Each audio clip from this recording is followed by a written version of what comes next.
আল্লাহ রাব্বুল আলামিন আপনাকে আমাকে জবান দিয়েছে আল্লাহর জিকির করার জন্য। কিসের জন্য? এখন জিকির করতে হলে আপনি যেই কোনো কন্ডিশনে জিকির করতে চান আপনি পারেন। ফাযকুরুল্লাহ কিয়ামান, দাঁড়িয়ে দাঁড়িয়ে জিকির করো, ও কুউদান, বসে বসে জিকির করো, ওয়া আলা যুনুবিকুম, শুয়ে শুয়ে জিকির করো। তারপরেও জিকির বন্ধ করা যাবে? জিকির বন্ধ করলে আল্লাহর কিচ্ছু হবে না, লস হবে আপনার। করেছে সকল সদস্যবৃন্দ, সকলের প্রতি আমার সালাম। আসসালামু আলাইকুম ওয়া রাহমাতুল্লাহি ওয়া বারাকাতুহু। সম্মানিত উপস্থিতি, আমি অতিরিক্ত কোনো কথা বলবো না, তবে যেইটুকু কাজ দিয়ে শুরু করতে চেয়েছিলাম সেইটুকু করতে পারলাম না। একটি মাত্র কারণ, সেই কারণ হচ্ছে আপনাদের বসা, আপনাদের যে মানসিকতা, আমার কাছে মনে হচ্ছে দুই চারজন ছাড়া ম্যাক্সিমাম লোকেরই আমার কাছে মনে হচ্ছে এখানে বসেছেন ঠিকই, কিন্তু প্রতিকূল পরিবেশ আপনার চারপাশ ঘিরে রেখেছে। কেন বললাম? সম্মানিত উপস্থিতি, আপনি কিন্তু প্রত্যেক দিন আপনার কর্মস্থলে গিয়ে অ্যাটেন্ডেন্সশিপ যেটা আছে সেটাতে কিন্তু আপনি সিগনেচার করলেই কিন্তু হবে না। আপনাকে কিন্তু সকাল থেকে বিকেল পর্যন্ত আপনাকে কাজ করতে হবে। কোম্পানির যে সময়, সেই সময় বেঁধে দেওয়া হয়েছে, সেই সময় পরিমাণ সময় কিন্তু আপনাকে দিতে হবে যদি আপনি একজন অনারেবল পার্সন হিসাবে মাসিক অনারিয়ামটা যদি আপনি নিতে চান। কথা কি বুঝেন আমার? আপনাকে পারিশ্রমিক দিতে হলে সকাল টু বিকাল পর্যন্ত আপনাকে কি করতে হবে? শ্রম দিতে হবে। আপনি আপনার বাড়িতে যত বড়ই হন না কেন, আপনি কিন্তু একজন, যখন কর্মস্থলে যাবেন আপনি কিন্তু একজন কি? কথা বলেন, কথা বলতে পারেন না? দুরূদ পড়লাম, মনে হচ্ছে যেন 100% ভাবে বলতে হয় ইউ আর ভেরি উইক, মানে আপনারা একেবারে দুর্বল।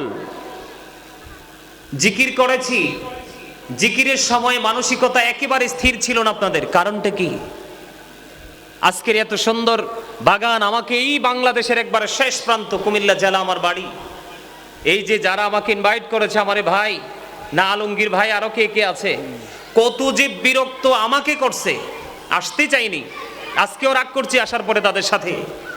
সম্মানিত উপস্থিতি, আমি যদিও গুনাহগার, আমি নিজেকে সবসময় একবার স্মল একজন পার্সন হিসাবে আমি সবসময় নিজেকে দাবি করি, কিন্তু আপনাদের জন্য আমার আশাটা আজকে দুইটা নেয়ামত। এক হলো আমি আপনাদের কাছে এসেছি মেহমান হয়ে, দ্বিতীয়ত হলো আমি আপনাদের কাছে এসেছি মুসাফির হয়ে। হুজুর কি বলেন? এরপরে আরেকটা প্লাস পয়েন্ট হলো আপনাদের, সেটা হলো আজকের রাত জুমার রাত। কিসের রাত? কিসের রাত? কথা বলতে পারেন না? বন্ধুরি আমার হৃদয়ের জানালা খুলে সবাই শোনো, আমার নবী জানিয়ে দিয়েছে মদিনাওয়ালার পাগল, আল্লাহর প্রিয় বান্দা যদি মদিনার পাগল হয়ে যদি কেউ প্রত্যেকটা জুমার দিনে যদি মাত্র 80 বার যদি দরুদ পড়তে পারে, তার 80 বছরের সগীরা গুনাহ আমার আল্লাহ মাফ করে দেয়। কোনছে দাদা ভাই সুবহানাল্লাহ যে কইছে, লবণ ছাড়া সুবহানাল্লাহ না? খাবারে লবণ না দিলে খেতে পারবেন? কথা বলে না, পারবেন? কেন? লবণ কম তো আমিই বলছি, এর পরেরটা কি হয়? লবণ না দিলে কি হয়? হ্যাঁ, স্বাদ কম হয়। Absolutely right answer. মজা না হইলে কি খেতে খাওয়া যায়? খাবার খেতে পারি আমরা? লবণ না দিলে যেমনি স্বাদ হয় না, স্বাদ না হলে যেমনি খাওয়া যায় না, ঠিক তেমনি ভাবে একজন মানুষ 100% ইমানদার হতে না পারলে তার কাছে কিন্তু কখনোই আমল মজা লাগে না। আর যতক্ষণ পর্যন্ত আপনি আমলের স্বাদ না পাবেন, ততক্ষণ পর্যন্ত আপনাকে কেউ আমলের দিকে আকৃষ্ট করতে পারবে। আমরা কি ইমানদার? আমরা সবাই ইমানদার। ইমানদার হয়ে কিন্তু এই বাচ্চারা কথা বলে না, আমি কিন্তু এসেছি আপনাদের কাছে আলোচনা করার জন্য। এই আলোচনাগুলো আপনাদের জন্য, আপনারা কিছু শিখবেন, শিখে এখান থেকে কিছু নিয়ে যাবেন, এটাই তো কথা বলেন। সম্মানিত উপস্থিতি, আমার কিছু কন্ডিশন আছে। আলোচনা শুনতে হলে আপনাকে কিছু শর্ত মানতে হবে। First condition, stop your mouth everybody, সকলের জবানকে বন্ধ রাখতে হবে।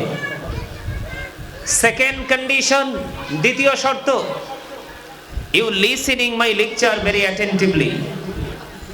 আমার কথা সবাইকে মন দিয়ে শুনতে হবে। তৃতীয় শর্ত, থার্ড কন্ডিশন, আপনি যদি বলেন হুজুর আপনার এই শর্ত মানতে রাজি না, আই ডোন্ট অ্যাকসেপ্টেবল, আমি বলবো I say go to your seat. আপনি এখানে বসে থেকে কোনো লাভ নাই, আপনি আপনার বাসায় গিয়ে ঘুমান। দাদা কি বলেন? হ্যাঁ, ঠিক নেই?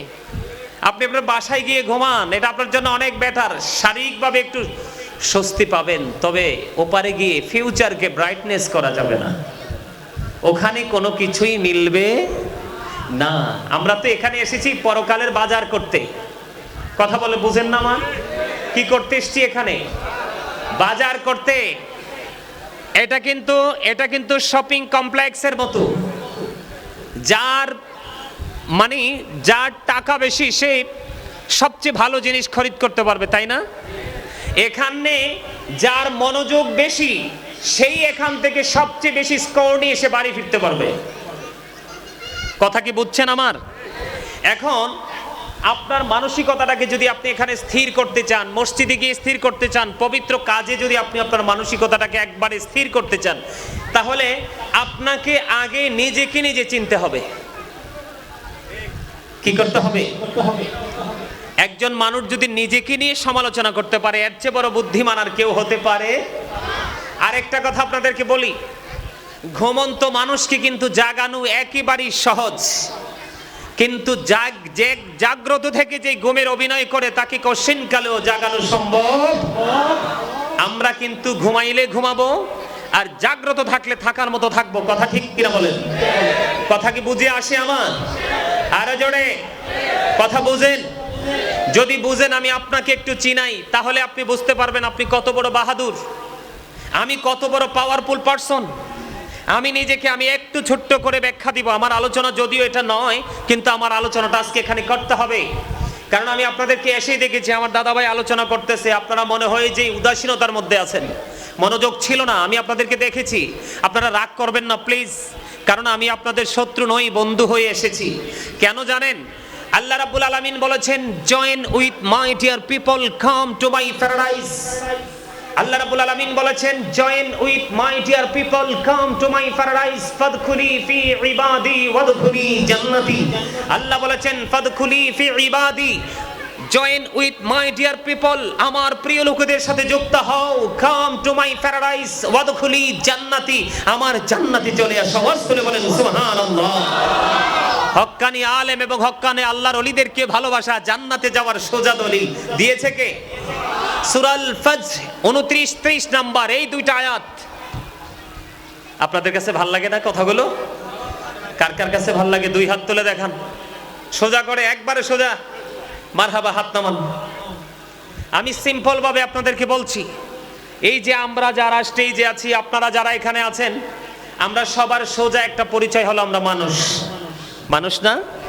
কথা বলেন না? আলাদা আলাদা ভাবে যদি আমরা বলি, কেউ বলবো মেন, আবার কেউ বলবো পার্সন, ঠিক না? কথা বলেন, মানুষ। এটাকে আল্লাহর কোরআনের ভাষায় আল্লাহ কখনো কখনো বলেছেন ইনসান, আবার কখনো কখনো বলেছেন নাস।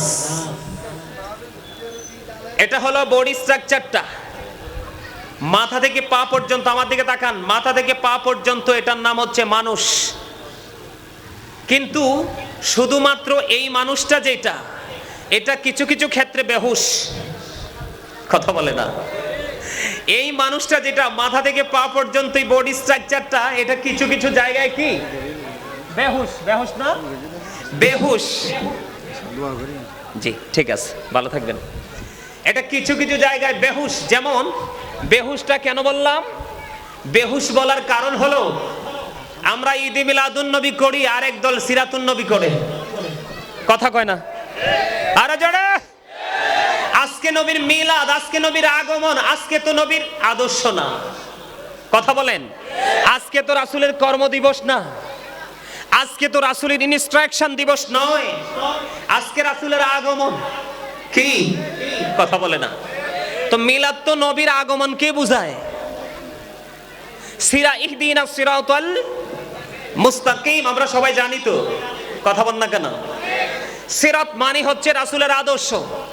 রাসূল আমাদেরকে পৃথিবীতে এসে দিক নির্দেশনা দিয়েছেন, ইনস্ট্রাকশন দিয়েছেন, সঠিক রাস্তা দেখিয়েছেন। সঠিক রাস্তার মধ্যে সব ধরনের পজিটিভ দিক আছে এবং সঠিক রাস্তায় থাকার জন্য নেগেটিভ দিকগুলো তিনি আমাদেরকে চিহ্নিত করে দিয়ে গেছেন। এটাই তো সিরাত। কথা বলেন না? তো নবীজি আজকে আসছে, আমরা বেহুশ বিদায় নবীজি আজকে আসছে, আমরা আজকে নবীজির আগমনকে বরণ না করে নবীজির কর্মদিবস পালন করছি। এটা কি কখনোই কি সুস্থ মানুষের কাজ হতে পারে? পারে না। কেন এটা হয় জানেন?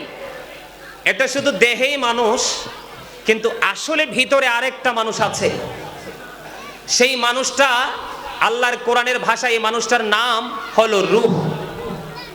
কি ইংলিশে যদি আমি বলি এটাকে বলা হয় সোল, বাংলাতে যদি বলি এটাকে বলা হয় আত্মা। আল্লাহ বলেছেন say the soul is the order of my lord. Allah বলেছেন কওলির রূহু মিন আমরি রব্বি, first tense, present tense, future tense. একদম ঠান্ডা মাথায় কথা আমার বুঝে নেবেন। অতীত, বর্তমান, ভবিষ্যৎ।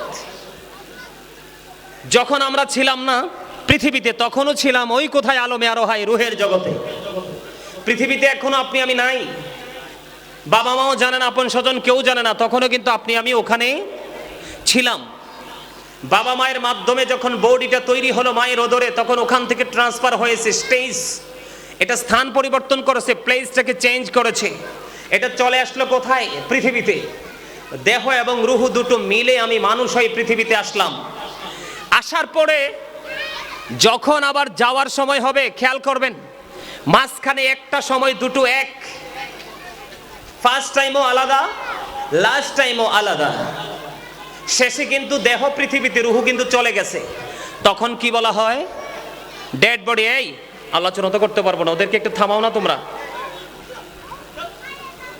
আপনারা কথা বলেন না, কথা বলার দরকার নেই, ছোট মানুষ তো বুঝে না।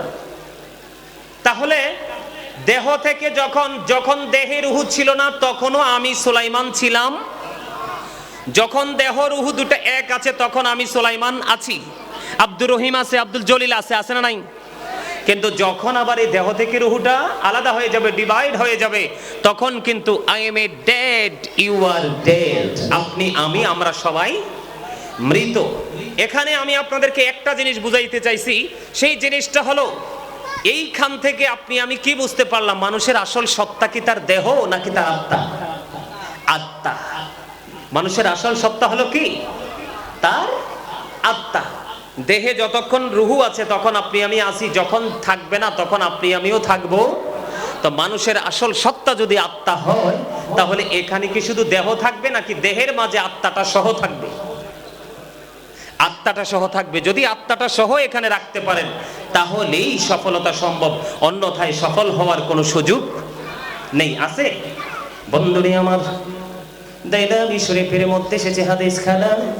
হাদিসের রাবি হলেন হযরতে আনাস রাদিয়াল্লাহু তাআলা আনহু। আমার নবী, আপনার নবী, দু জাহানের বাদশা নবী, ইমামুল মুরসালিন, যাকে বলা হয় সিরাজুম মুনীরা, উজ্জ্বল প্রদীপ, নূরুম মুবিন, সুস্পষ্ট আলো, যাকে বলা হয় ইমামুল মুরসালিন, যাকে বলা হয় রাহমাতুল লিল আলামিন। ওই নবীজির আগমন উপলক্ষে আপনারা ঈদে মিলাদুন নবীর মাহফিল করাচ্ছেন। বন্ধু, কেউ যদি ওই নবীকে ভালোবাসিয়া প্রতিদিন যদি মাত্র 1000 বার দুরূদ পড়তে পারে, আমার নবীজি জানিয়ে দিয়ে গেছে সে জান্নাত না দেখা পর্যন্ত তার মরণ হবে না। সেই নবীর আগমনে খুশি হব না বেজার হব? এটা আপনাদের ঈমানি দায়িত্ব বন্ধু। কারণ নবীকে ভালোবাসা ফরজ, নবীর আহলে বাইতকে ভালোবাসা ফরজ। নবীকে অন্তর দ্বারা, জবান দ্বারা, সাপোর্টের দ্বারা, নীরবতার দ্বারা, যে কোনো প্রসেস করে আপনি নবীর মান সম্মান যদি বিন্দু পরিমাণ ক্ষুণ্ণ করেন, তাহলে আপনি কুফরি করে ফেললেন, আপনার ঈমান থাকবে না। ও বন্ধু, নবীর মিলাদে সিরাত পালন করে এটা 100% নবীর সাথে বেয়াদবি। আরো জোরে বলেন। হুজুর কেন বললেন বেয়াদবি? সারা বছর বছর তারা বন্ধু তাফসিরুল কোরআন মাহফিল করে। কি কোরআন মাহফিল? সারাটা বছর করে তাফসিরুল কোরআন মাহফিল। আর শুধু ঈদ মিলাদুন নবীতে করে বন্ধু সিরাতুন নবীর মাহফিল। কিছু বোঝা যায়নি এখান থেকে? আপনারা কিছু অনুভব করতে পারেননি? আমার দিকে তাকান, আমি দলিল ছাড়া কথা বলবো না বন্ধু। কোরআন শরীফে সূরা ইউনূস, সমস্যা কি? তোমরা দুজনে কি সমস্যা আছে? কিছু বলবা? বলবা না? তাইলে একটু দয়া করে একটু চুপ থাকো। বন্ধুরে আমার, সূরা ইউনূসের 58 নম্বর আয়াতে আল্লাহ রাব্বুল আলামিন বলেছেন, কুল হাবিব, আপনি বলে দেন। আল্লাহ রাব্বুল আলামিন আল্লাহর হাবিবকে ডেকে ডেকে বলতেছেন, বন্ধু আপনি জানিয়ে দেন, কুল বিফাদলিল্লাহি ওয়া বিরহমাতিহি ফাবিযালিকা ফালিয়াফরাহু হুয়া খায়রুম মিম্মা ইয়াজমাউন। আল্লাহু আকবার বলে আর জোরে, আর জোরে। আরে আপনাকে আমাকে জবানটা দিয়েছে আল্লাহ রাব্বুল আলামিন চা দোকানে বসে বসে, শপিং কমপ্লেক্সে বসে বসে, কোলাহল পরিবেশে গিয়ে, বিয়ের বাড়িতে গিয়ে, বন্ধুর বাড়িতে গিয়ে ভালো ভালো খাবার খাওয়ার জন্য নয় এবং অপ্রাসঙ্গিক অগ্রহণযোগ্য কথা বলার জন্য নয়। আল্লাহ রাব্বুল আলামিন আপনাকে আমাকে জবান দিয়েছে। আল্লাহ বলেছেন ফাযকুরুনি আযকুরুকুম। আল্লাহ বলেছেন remember me then I will remember you. তোমরা আমাকে স্মরণ করো, আমি তোমাদেরকে স্মরণ করব। আওয়াজ করে বলেন সুবহানাল্লাহ। আল্লাহ রাব্বুল আলামিন আপনাকে আমাকে জবান দিয়েছে আল্লাহর জিকির করার জন্য। কিসের জন্য? এখন জিকির করতে হলে আপনি যেই কোনো কন্ডিশনে জিকির করতে চান আপনি পারেন। ফাযকুরুল্লাহ কিয়ামান, দাঁড়িয়ে দাঁড়িয়ে জিকির করো, ও কুউদান, বসে বসে জিকির করো, ওয়া আলা যুনুবিকুম, শুয়ে শুয়ে জিকির করো। তারপরেও জিকির বন্ধ করা যাবে? জিকির বন্ধ করলে আল্লাহর কিচ্ছু হবে না, লস হবে আপনার। কার?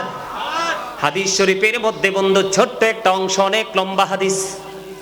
আল্লাহর হাবিব জানিয়ে দিয়েছে, কেউ যদি আল্লাহর জিকির করার জন্য আল্লাহর দিকে যদি এক হাত পরিমাণ যদি এগিয়ে আসে, আল্লাহ রাব্বুল আলামিন ওই বান্দার দিকে 2 হাত পরিমাণ এগিয়ে আসে। রে চট্টগ্রামের মানুষ, আমার ভাই, আমার বাবারা, আমি আমার মা বোনদেরকে বলবো, বন্ধু হৃদয় করে শোনো। আমার নবী জানিয়ে দিয়েছে, আমার উম্মত প্রাণ খুলে তোমরা শোনো গো। যখন কোন উম্মত, কোন বান্দা আল্লাহর জিকির করার জন্য আল্লাহর দিকে হেঁটে হেঁটে আসে, আল্লাহ রাব্বুল আলামিন তখন আল্লাহর ওই বান্দার দিকে দৌড়ে ছুটে আসে। বলে হুজুর এটার এক্সাম্পল চাই। এক্সাম্পল তো দিতে হয়, আল্লাহকে তো কেউ দেখেননি। আল্লাহ রাব্বুল আলামিন যে এসেছে আপনি আমি এটা বুঝতেও পারি না। হুজুর তার এক্সাম্পল হলো আপনার আমার মাঝে আল্লাহওয়ালা লোক আছে না নাই? কথা বলেন। আল্লাহওয়ালা লোকের চলন ভলন দেখলেই বন্ধু, সিমটম দেখলে বোঝা যায় সে যে আল্লাহর প্রিয় বান্দা। কথা বলেন না কেন? বোঝা যায় কি যায় না? তার মানে হলো একটা বান্দা জিকিরের মাধ্যমে, জিকির মানে হলো, জিকির বুঝেন না, জিকির মানে হলো স্মরণ করা। কি করা? জিকির মানে হলো স্মরণ করা। আমি এক্সাম্পল দেই। সুবহানাল্লাহ বল আল্লাহর জিকির, আলহামদুলিল্লাহ বল আল্লাহর জিকির, আল্লাহু আকবার বল আল্লাহর জিকির, লা ইলাহা ইল্লাল্লাহ বল আল্লাহর জিকির। কাউকে ভালো কাজের জন্য ডেকে নিয়ে আসা, এটাও আল্লাহর জিকির। আবার কাউকে মন্দ কাজ থেকে বারণ রাখার চেষ্টা করা, এটাও আল্লাহর জিকির। নামাজ পড়তে দাঁড়িয়েছেন, ওইটাও আল্লাহর জিকির। ওই যে মক্কাতুল মুকাররমা, মদিনাতুল মুনাওয়ারায় গিয়েছেন হজ করার জন্য, এটাও জিকির। কারণ মদিনায়, মক্কা মদিনায় যেটা করেন সেটা হলো জিকিরের জুলুস। সুবহানাল্লাহ বলেন না? ওখানে গিয়ে যেটা করে সেটা হলো বন্ধু জিকিরের জুলুস। আর এই নামাজ, যে আমলটা, যে জিকিরটা একই জায়গায় দাঁড়িয়ে এবং বসে সম্পূর্ণ করা হয়, এটাকে বলা হয় জিকিরের জলসা। আজকে যে আমরা এখানে বসেছি এটা হলো আমাদের জিকিরের জলসা। ঠিক কিনা বলেন? আর জোরে। আমি বলতে চেয়েছিলাম বন্ধু, আপনি আল্লাহর প্রিয় হওয়ার জন্য দৌড়ে হেঁটে হেঁটে আসছেন। আজকে আমরা জানি সবাই মাহফিলে আসছি। কোথায় আসছি? আমরা জানি আজকে আমরা মাহফিলে এসেছি। মূলত মাহফিল আমরা সবাই বলি, কিন্তু মূলত এটা হলো আল্লাহর জিকিরের জলসা। আমরা জিকির করতে এসেছি। ঠিক কিনা বলা? এটা হলো জিকিরের জলসা। হেঁটে হেঁটে এসেছেন, আল্লাহ আপনার দিকে দৌড়ে আসতেছে। তার মানে আপনি আল্লাহর যত কাছে যেতে চান তার চাইতে আগে আল্লাহ রাব্বুল আলামিন আপনাকে আল্লাহর কাছে নিয়ে যায়। আর জোরে জোরে বলেন না সুবহানাল্লাহ। খবর ভালো লাগেনি শুনতে? আরো জোরে বলেন, ভালো লাগেনি শুনতে? জিকির জিকির, এই যে আজকে মিলাদুন্নবী, এটাও কিন্তু জিকির। এটা কি মিলাদুন্নবীতে আপনারা উপস্থিত হয়েছেন, এটাও কি জিকির? আমি আপনাদেরকে বলবো বন্ধু, আমি আপনাদেরকে ছোট্ট করে এক্সাম্পল দিলাম। আপনি সফল হতে হলে দেহ এবং রুহ দুটো মিলিয়ে কাজ করতে হবে, এবং এই দুটোকে মিলিয়ে সর্বপ্রথম নবীর সাথে প্রেমের ডুরি লাগাইতে হবে। কি করতে হবে? নবীজির সাথে প্রেমের ডুরি লাগাইতে হবে। কারণ নবীজির সাথে যখন আপনি প্রেমের ডুরি লাগাবেন, তখনই আপনি আল্লাহ রাব্বুল আলামিনকে পাওয়ার জন্য সঠিক পন্থাটা খুঁজে পাবেন। কারণ নবী ছাড়া সঠিক রাস্তা খুঁজে পাওয়ার কোনো সম্ভাবনা নেই, আসেনি? রাসূল ছাড়া সঠিক রাস্তা অবলম্বন করার কোনো সুযোগ আসেনি? নাই। বসেন, একজন চলে গেলে সামনে চলে আসবেন। আমার কথা আপনারা বুঝতেছেন? তাহলে জিকির করবেন তো? সারাক্ষণ শুধু ওয়াজ শুনবেন? মাঝে মাঝে বলবো একটু সুবহানাল্লাহ বলেন, বলবেন আলহামদুলিল্লাহ বলেন, বলবেন। আপনাদের কাজ এটাই, আর বাকি কাজ হলো মন দিয়ে শোনা। আজকে এসেছেন এখানে শোনার জন্য, কারণ শুনলেই বন্ধু আমল করা যায়, যায় কি যায় না? তা আমি আপনাদেরকে বলি, ঈদ মিলাদুন্নবী, ঈদ মানে হলো কি? খুশি। ঈদ মানে হলো আনন্দ, ঈদ মানে হলো ফিরে আসা, ঈদ মানে হলো প্রত্যাবর্তন করা। আমরা ঈদ মিলাদুন্নবী, তার মানে নবীজির আগমনে আমরা খুশি। ওই যে আমি সূরা ইউনূসের 58 নম্বর আয়াত তেলাওয়াত করেছি, আল্লাহ রাব্বুল আলামিন বলেছেন, কুল বিফাদলিল্লাহি ওয়া বিরহমাতিহি ফাবিযালিকা ফালইফরাহু ওয়া খায়রুম মিম্মা ইয়াজমাউন।